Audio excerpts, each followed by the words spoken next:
जी भाई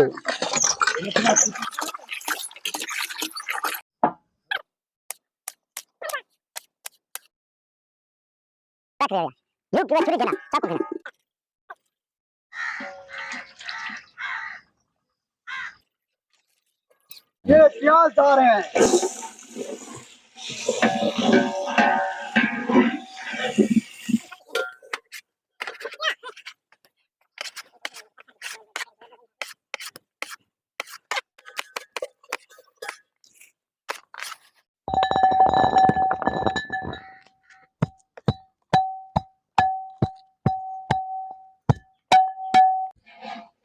ये टमाटर और मिर्चें जा रही हैं।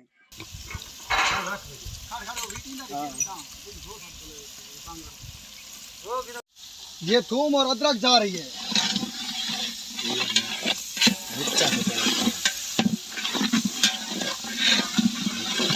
ये लाल मिर्च जा रही है कश्मीरी।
ये गरम मसाला है, ये अचार है, ये माँ मसाला है, ये कश्मीरी लाल मिर्च है और ये मेथी है। ये देख लो, ये जीरा है और उसके साथ नमक डाल रहा है और थोड़ी सी हल्दी भी है।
चावल चावल चावल चावल चावल, ये चावल जा रहे हैं तकरीबन 7-8 किलो चावल हैं।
ये बहुत ही लजीज है।